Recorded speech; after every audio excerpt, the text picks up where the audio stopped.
के जी लेंगे। तो भगवान कृष्ण फिर समझाते समझाते समझाते तीसरे अध्याय में बताया कि यज्ञ जो है, असली यज्ञ तो यही है,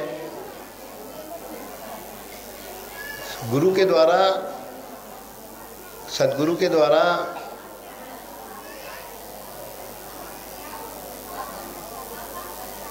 शिष्य को बताया गया कि जो ये विकार हैं तेरे, यही तुम्हारे सबसे बड़े शत्रु हैं। भगवान तो 24 घंटा तुम्हारे पास ही है। इंद्रियाणि पराण्याहु इंद्रियेभ्य परम मन, मनसस्तु परा बुद्धि, बुद्धयो परतस्तु स। तो अब जो कुछ भी दुनियादारी का प्रपंच दिख रहा है, ये इंद्रियां नहीं होंगी तो कहाँ से देख लोगे, आँख नहीं होगी तो क्या देख लोगे, कान नहीं होंगे तो क्या सुन लोगे। तो इंद्रियां जो है विषयों से परे हैं वस्तुतः। अगर वो इंद्री का बाहर तरफ खोलो ना तो दिखेगा ही नहीं कुछ, सही रूप में अगर है। और दूसरा, मन से भी सूक्ष्म क्या है, बुद्धि। अगर बुद्धि में निश्चय हो गया कि ये चीज़ नुकसान वाली है तो तुम्हारा मन उधर का संकल्प ही नहीं करेगा। तो इंद्रियाणि पराण्य हुई इंद्रियेभ्य परम मन, इंद्रियों से सूक्ष्म कौन है, तुम्हारा मन। मन जिस इंद्री के साथ रहेगा, अगर मन में संकल्प है कि हमें ओम ही ओम सुनना है, तो दाहिनी कान से तुम ओम ही ओम सुन सकोगे। दाहिने कान के पास अपनी सुरता ले जाओ तो वहाँ ओम के अलावा कोई शब्द उठेगा ही नहीं। कहें इंद्रियों से विषय इंद्रियां विषयों से सूक्ष्म हैं, क्योंकि इनके बगैर कोई विषय का ग्रहण नहीं होता, देखना, सुनना, स्पर्श, रस, गंध। दूसरी चीज बताई उन्होंने कि इंद्रियों से भी सूक्ष्म क्या है, मन। मन में जिधर का संकल्प होगा उसी द्वार की इंद्रियों से मन भागेगा, जहाँ का संकल्प। पर अगर मन के संकल्पों पर नियंत्रण करने वाली तुम्हारी बुद्धि होती है, बुद्धि में जो निश्चय कर लोगे ये उपादेय है, ये है, इसमें कल्याण नहीं है हमारा, तो ऐसा करने पर क्या होगा, तुम्हारे बुद्धि में वो जो नैसा निश्चय, अगर आत्मा का निश्चय, गुरु सत्ता का निश्चय करोगे तो मन जो है गुरु सत्ता ही के संकल्प करेगा। नहीं तो पता बुद्धि में निश्चय है कि जहर खाने से मरते हैं, फलाना नशा करने पर जिंदगी में आदी हो जाते हैं, तो इसका संकल्प क्यों करें। बुद्धि में इसका निश्चय नहीं करेगा तो मन में संकल्प ही नहीं होगा कि हम बीड़ी पिए, गांजा पिए, तंबाकू खाएं, गुटखा खाएं और कुछ अलाय बलाय नशा करें। बुद्धि में ये हो गया है कि इसमें फ़ायदा है, इसलिए निश्चय, नशे का निश्चय। अब भगवान का निश्चय करो, और बुद्धि से परे जो है कौन है, तुम्हारी आत्मा।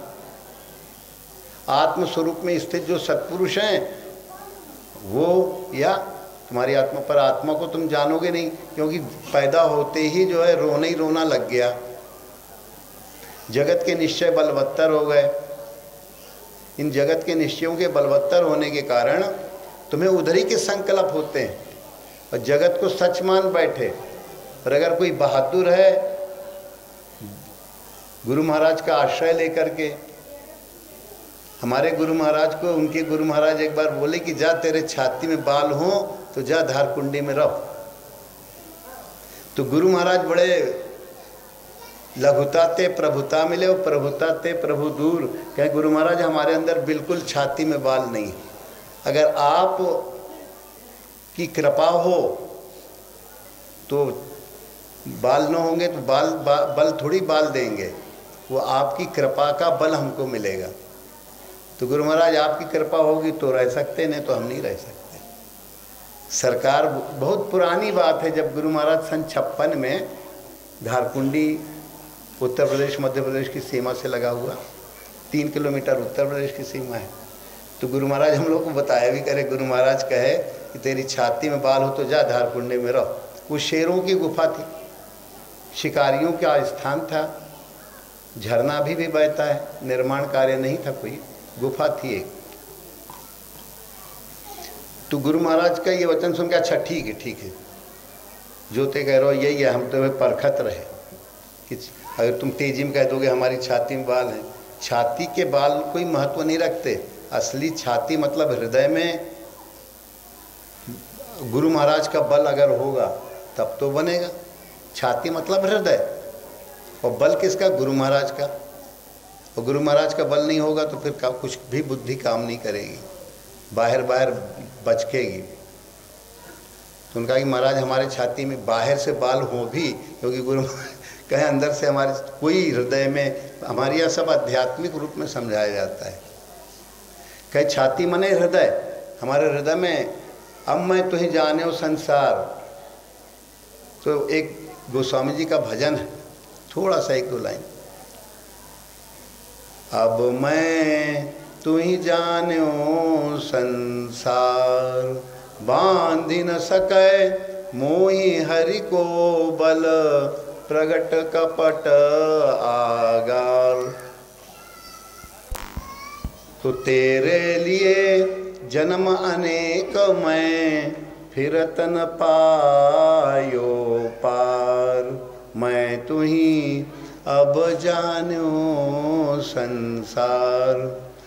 अब कहने लगे तुम अब हमें नहीं बांध सकते हो। क्यों? क्योंकि हमें वो मिल गई रास्ता। बांध न सकै मोहि, बांधि न सकै मोहि हरि को बल, प्रगट कपट आगार। तेरे लिए जन्म अनेक मैं, फिरत न पायो पार। हे संसार, अब तू हमें नहीं बांध सकता, क्योंकि हमें गुरु भगवान का बल मिल गया है। और जिसको गुरु भगवान का बल मिल गया, जान गया कि अब ये छल छिद्र करने वाला संसार, मोह ममता डालने वाला संसार अब हमें नहीं बांध सकता। स्पष्ट रूप में कहा, मैं तो ही अब जान्यो संसार, और बांध न सका मोहि हरि को बल। यही है छाती में बाल होना। भगवान का बल जो है, गुरु भगवान का बल ध्यान में आते हो, शुभ की इच्छा उठती हो कि हे भगवान हमारा कल्याण हो, गुरु महाराज आप पधार जाओ। तो ये शुभ की इच्छा के लिए अभ्यास योगेन ततो मामिप छापतु धनंजय। बार बार जो है इच्छा करो, मुझे अगर पाना है। अभ्यास योग क्या है? भगवान को पाने की इच्छा करना। शुभेच्छा ने तो कहोगे और शुभेच्छा है क्या, ये तो समझो। अभ्यास योगेन माने बार बार मन को प्रयासशील करो। और लोग दो चार बार किए और फिर कहने लगे अब हमारा मन उस तरफ जा ही नहीं रहा। क्यों नहीं जा रहा? अरे इच्छा तो करो मेरे भाई। अभ्यास योगेन ततो माम इच्छाप्तु धनंजय। मुझे पाने की इच्छा कर। गुरु महाराज कहते हैं कि अर्जुन, अगर तुम चाहते हो अभ्यास, तो अभ्यास योग के द्वारा तुम मुझे पाने की इच्छा करोगे। अभ्यास करते करते फिर तुम्हारे अंदर जो है आगे की भूमिका आ जाएगी, सुविचारणा। विचार समझ में आने लगा कि ध्यान में गुरु महाराज आने लगे, कहीं शरीर तो यार ये ऐसे ही हमें ललटप समझ में आ रहा है। ये मन जो पहले संकल्प करता था, गुरु महाराज के आने से ही ससुरा भाग गया, दब गया, शांत हो गया। तो इससे विचारणा आएगी कि ये है आत्मा का बोध, ये है गुरु महाराज का बोध, और बोध से भिन्न जो कुछ है ये उपद्रव है। फिर तीसरी भूमिका तनु मानसा आ जाएगी। इन सबका गीता में जहाँ तहाँ स्पष्ट रूप दिखता है। फिर उन्होंने कहा कि देखो युद्ध तो करना ही पड़ेगा। जही शत्रु महाबाहो काम रूपम दुरासदम। तुम्हारी जो इच्छाएं हैं यही तुम्हारी सबसे बड़ी शत्रु हैं, इनको मारो। जही शत्रु महाबाहो, तीसरे अध्याय के अंत में। जही शत्रु महाबाहो काम रूपम। ये कामनाएं उठती रहती है जीव के अंदर। एक घड़ी को भी जो जीव जो है स्वस्थ नहीं रह पाता, सुखी नहीं रह पाता। इच्छा पे इच्छा, इच्छा पे इच्छा, इच्छा पे इच्छा करता जाता है। और वो इच्छाओं भगवान को, गुरु भगवान को पाने की इच्छा शिष्य रूपी अर्जुन करने लगता है, तो आगे की भूमिका में प्रवेश कर जाता है। तो उसी में गीता में 12वें अध्याय में कहा भी गया है,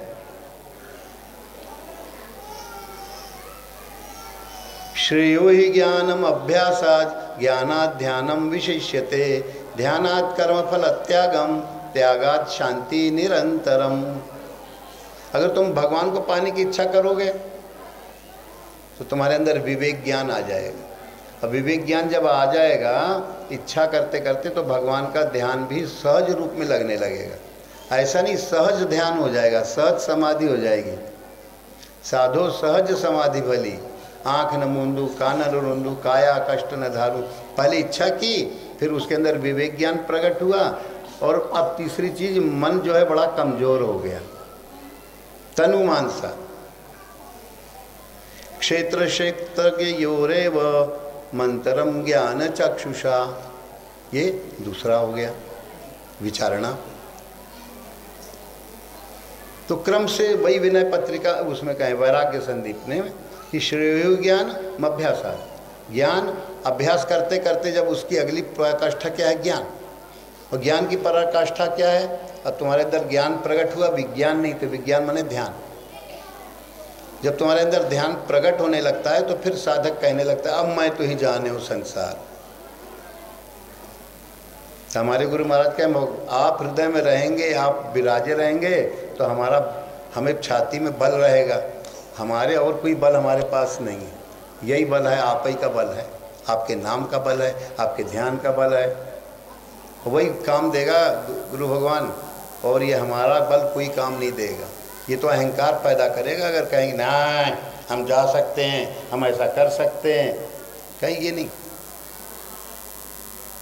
जो शरीर की क्रियाएं इनके ऊपर अहंकार करोगे, मैंने इतना किया, पहले इतना किया था, और जो है तो ये तो फिर अहंकार हो गया। अहंकार जहाँ करोगे तो बुद्धि तुम्हारी चौपट हो जाएगी। कभी अहंकार भूल के शरीर की क्रियाओं का, मन की क्रियाओं का नहीं होना चाहिए। और पूर्ण को पाने की इच्छा करोगे तो पूर्णता ही मिले। श्वास लंबी लो, इतनी लंबी लो कि नाभि तक चली जाए। और जिसको भी जो चीज़ छोड़ना हो उसका संकल्प करो, या जो चीज़ पाना हो उसका संकल्प करो, 11 बार करो। और कोई जिसको भक्ति की है, हे भगवान हमारा अमृत नाम हमारे अंदर दिन रात चलने लगे, इसका संकल्प करो तो नाम भी चलने लगेगा। चलो चालू हो जाओ, बोलो गुरुदेव भगवान की। दाहिनी नाक को बंद करो, बाएं नाक से श्वास गहरी लो, इतनी लंबी लो कि नाभि तक भर जाए।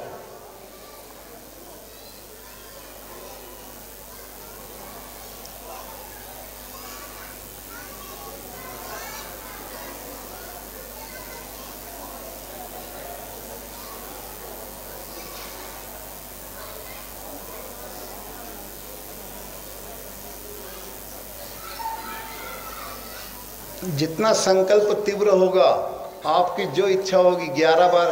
जैसे हमने तो कहा कि हे गुरु महाराज आपके चरणों में बुद्धि जो है अविरत बोध करती रहे, ऐसे आप लोग अपने अंदर अपने अपने संकल्प बना सकते हैं। और कोई जैसे नशाखोर है तो कहे हे भगवान हमारा फलाना नशा छूट जाए, तो दिन में 2-3 बार इस तरह संकल्प करो, 5 बार 6 बार करो, 11 के एक बार में 11 बार संक्षेप में वो संकल्प बनाओ। अब जहाँ इतने लोग आए, हम इनके लिए एक हमेशा इनका कल्याण हो, सदा जो है ये लोग आत्मस्वरूप को जाने, भक्ति आवे सबके अंदर, शुभेच्छा आवे, इसके लिए हम संकल्प करने वाले हैं।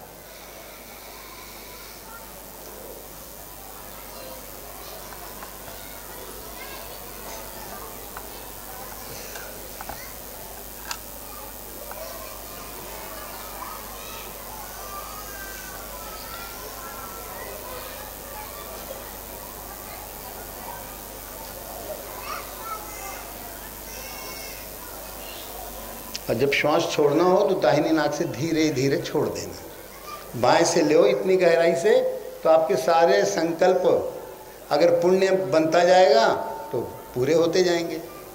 एक बहुत सरल ढंग है, नहीं तो कहते हैं हम कुछ सोचते हैं होता ही नहीं, हम नशा छोड़ना चाहते हैं छूटता ही नहीं। तो बहुत सरल ढंग आपको बता रहे हैं कि बाईं नाक से गहरी श्वास लो और मन में संकल्प करो, नाभि तक जाए वो श्वास। पहले नाभि तक जाने की प्रक्रिया ऐसे भावना करते जाओ तो नाभि तक जाके पेट वो हो जाएगा, करो तो लौकिक भी तुम्हारी समृद्धि होगी और बाहरी भी समृद्धि होगी, और लोकेतर जो होती है समृद्धि माने ध्यान भजन साधन, वो भी पूरा होने लगेगा। ये तो ही एक क्रिया आप लोगों को बताया सरलता के लिए। और ये निर्वाण पुरुष, ये नाक में केवल अगर निर्वाणी मुद्रा करोगे तो तुम्हारा कल्याण होगा।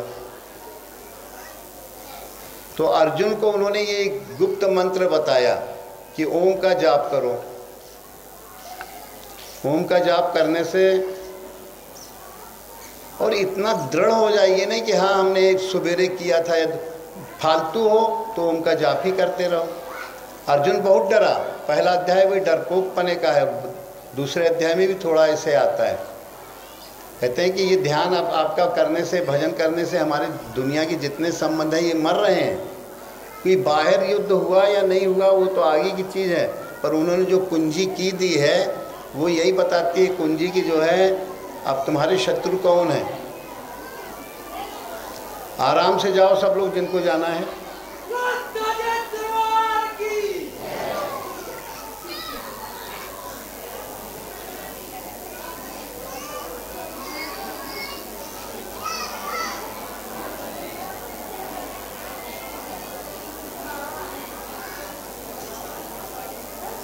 ये ओम नाम का जाप करने से और ये निर्वाणी मुद्रा बन जाती है, और कोई नाम निकलता नहीं, सारी वाणियाँ शांत हो जाती हैं।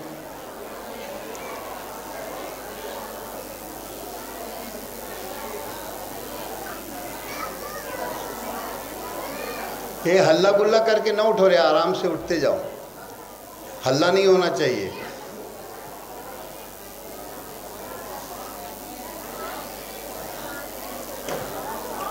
अब थोड़ा समय ज़्यादा हो रहा है तो उसमें कितना बजा है? 3 बजे, ठीक है, पंगत के जी लेंगे। तो भगवान कृष्ण फिर समझाते समझाते समझाते तीसरे अध्याय में बताया कि यज्ञ जो है, असली यज्ञ तो यही है, गुरु के द्वारा, सदगुरु के द्वारा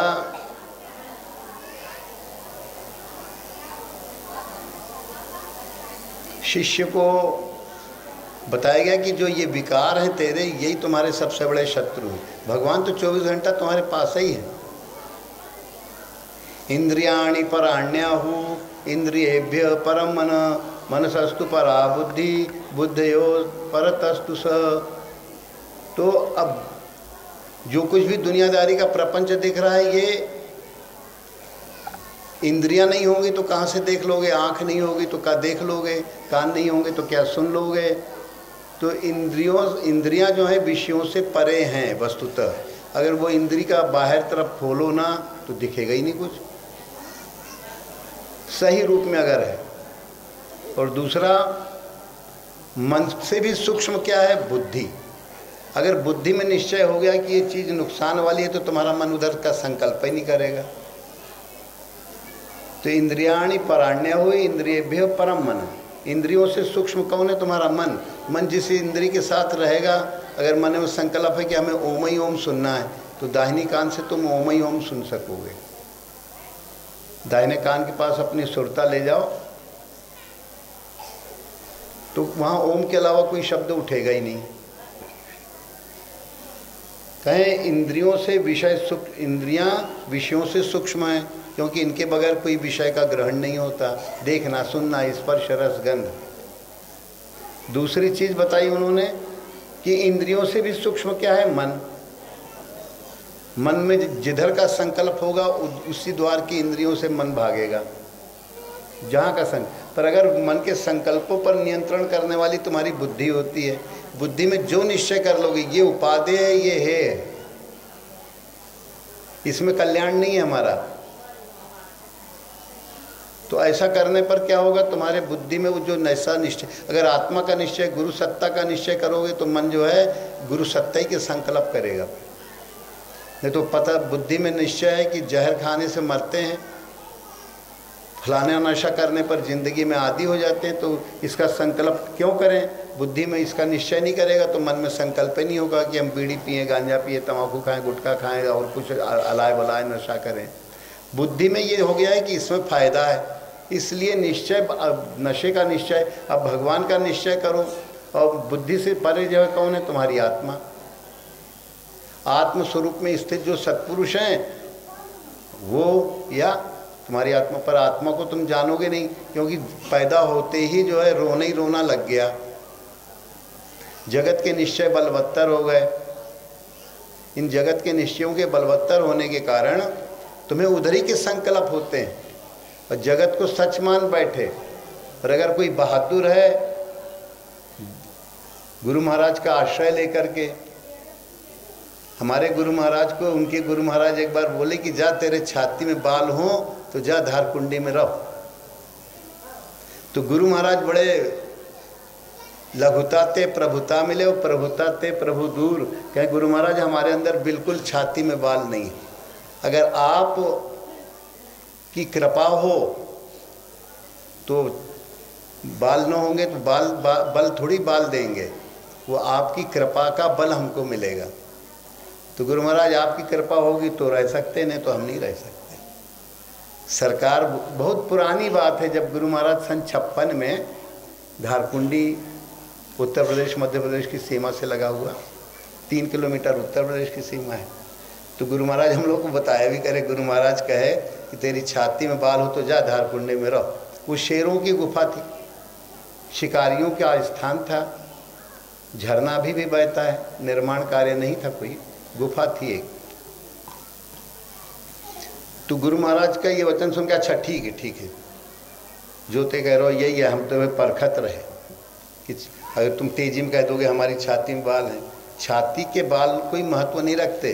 असली छाती मतलब हृदय में गुरु महाराज का बल अगर होगा तब तो बनेगा। छाती मतलब हृदय, और बल किसका? गुरु महाराज का। और गुरु महाराज का बल नहीं होगा तो फिर कुछ भी बुद्धि काम नहीं करेगी, बाहर बचकेगी। तो उनका कि महाराज हमारे छाती में बाहर से बाल हो भी, क्योंकि गुरु कहे अंदर से हमारे कोई हृदय में, हमारे यहाँ सब आध्यात्मिक रूप में समझाया जाता है। कहे छाती मने हृदय, हमारे हृदय में अब मैं तुझे जाने हो संसार। तो एक गोस्वामी जी का भजन है, थोड़ा सा 1-2 लाइन। अब मैं तुही जान्यो संसार, बांधि न सकै मोहि हरि को बल, प्रगट कपट आगार। तो तेरे लिए जन्म अनेक मैं, फिरत न पायो पार। मैं तुही अब जान्यो संसार। अब कहने लगे तुम अब हमें नहीं बांध सकते हो, क्यों? क्योंकि हमें वो मिल गई रास्ता। बांध न सकै मोहि, बांध न सकै मोहि हरि को बल, प्रगट कपट आगार। तेरे लिए जन्म अनेक मैं, फिरत न पायो पार। हे संसार, अब तू हमें नहीं बांध सकता, क्योंकि हमें गुरु भगवान का बल मिल गया है। और जिसको गुरु भगवान का बल मिल गया, जान गया कि अब ये छल छिद्र करने वाला संसार, मोह ममता डालने वाला संसार अब हमें नहीं बांध सकता। स्पष्ट रूप में कहा, मैं तो ही अब जान्यो संसार, और बांध न सकाए मोहि हरि को बल। यही है छाती में बाल होना। भगवान का बल जो है, गुरु भगवान का बल ध्यान में आते हो, शुभ की इच्छा उठती हो कि हे भगवान हमारा कल्याण हो, गुरु महाराज आप पधार जाओ। तो ये शुभ की इच्छा के लिए अभ्यास योगेन ततो मामिप छापतु धनंजय। बार बार जो है इच्छा करो, मुझे अगर पाना है। अभ्यास योग क्या है? भगवान को पाने की इच्छा करना। शुभेच्छा ने तो कहोगे और शुभेच्छा है क्या, ये तो समझो। अभ्यास योगेन माने बार बार मन को प्रयासशील करो। और लोग 2-4 बार किए और फिर कहने लगे अब हमारा मन उस तरफ जा ही नहीं रहा। क्यों नहीं जा रहा? अरे इच्छा तो करो मेरे भाई। अभ्यास योगेन ततो माम इच्छाप्तु धनंजय। मुझे पाने की इच्छा कर। गुरु महाराज कहते हैं कि अर्जुन, अगर तुम चाहते हो अभ्यास, तो अभ्यास योग के द्वारा तुम मुझे पाने की इच्छा करोगे। अभ्यास करते करते फिर तुम्हारे अंदर जो है आगे की भूमिका आ जाएगी सुविचारणा। विचार समझ में आने लगा कि ध्यान में गुरु महाराज आने लगे, कहीं शरीर तो यार ये ऐसे ही हमें ललटप समझ में आ रहा है। ये मन जो पहले संकल्प करता था गुरु महाराज के आने से ही ससुरा भाग गया, दब गया, शांत हो गया। तो इससे विचारणा आएगी कि ये है आत्मा का बोध, ये है गुरु महाराज का बोध, और बोध से भिन्न जो कुछ है ये उपद्रव है। फिर तीसरी भूमिका तनु मानसा आ जाएगी। इन सबका गीता में जहाँ तहाँ स्पष्ट रूप दिखता है। फिर उन्होंने कहा कि देखो युद्ध तो करना ही पड़ेगा, जही शत्रु महाबाहो काम रूपम दुरासदम। तुम्हारी जो इच्छाएं हैं यही तुम्हारी सबसे बड़ी शत्रु हैं, इनको मारो। जही शत्रु महाबाहो, तीसरे अध्याय के अंत में, जही शत्रु महाबाहो काम रूपम। ये कामनाएं उठती रहती है जीव के अंदर। एक घड़ी को भी जो जीव जो है स्वस्थ नहीं रह पाता, सुखी नहीं रह पाता, इच्छा पे इच्छा, इच्छा पे इच्छा, इच्छा पे इच्छा करता जाता है। और वो इच्छाओं भगवान को, गुरु भगवान को पाने की इच्छा शिष्य रूपी अर्जुन करने लगता है तो आगे की भूमिका में प्रवेश कर जाता है। तो उसी में गीता में 12वें अध्याय में कहा भी गया है, श्रेयो हि ज्ञानम अभ्यासात् ज्ञानात् ध्यानम विशिष्यते ध्यानात् कर्मफल त्यागम त्यागात् शांति निरंतरम। अगर तुम भगवान को पाने की इच्छा करोगे तो तुम्हारे अंदर विवेक ज्ञान आ जाएगा, और विवेक ज्ञान जब आ जाएगा इच्छा करते करते तो भगवान का ध्यान भी सहज रूप में लगने लगेगा। ऐसा नहीं, सहज ध्यान हो जाएगा, सहज समाधि हो जाएगी। साधो सहज समाधि भली, आँख न मूंदू कान न रुंदू काया कष्ट न धारू। पहले इच्छा की, फिर उसके अंदर विवेक ज्ञान प्रकट हुआ, और अब तीसरी चीज मन जो है बड़ा कमजोर हो गया, तनु मानसा। क्षेत्र क्षेत्र योरेव मंतरम ज्ञान चक्षुषा, ये दूसरा हो गया विचारणा। तो क्रम से वही विनय पत्रिका उसमें कहें वैराग्य संदीपने में कि श्रेयो ज्ञान अभ्यासात्, ज्ञान अभ्यास करते करते जब उसकी अगली पराकाष्ठा क्या है, ज्ञान। और ज्ञान की पराकाष्ठा क्या है, और तुम्हारे अंदर ज्ञान प्रकट हुआ, विज्ञान नहीं तो विज्ञान माने ध्यान। जब तुम्हारे अंदर ध्यान प्रकट होने लगता है तो फिर साधक कहने लगता है अब मैं तो ही जाने हूँ संसार। तो हमारे गुरु महाराज कहें आप हृदय में रहेंगे, आप विराजे रहेंगे तो हमें छाती में बल रहेगा। हमारे और कोई बल हमारे पास नहीं है, यही बल है, आप ही का बल है, आपके नाम का बल है, आपके ध्यान का बल है, वही काम देगा गुरु भगवान। और ये हमारा बल कोई काम नहीं देगा, ये तो अहंकार पैदा करेगा। अगर कहेंगे ना हम जा सकते हैं, हम ऐसा कर सकते हैं, कहेंगे नहीं। जो शरीर की क्रियाएं इनके ऊपर अहंकार करोगे, मैंने इतना किया, पहले इतना किया था, और जो है तो ये तो फिर अहंकार हो गया। अहंकार जहाँ करोगे तो बुद्धि तुम्हारी चौपट हो जाएगी। कभी अहंकार भूल के शरीर की क्रियाओं का, मन की क्रियाओं का नहीं होना चाहिए। और पूर्ण को पाने की इच्छा करोगे तो पूर्णता ही मिलेगी।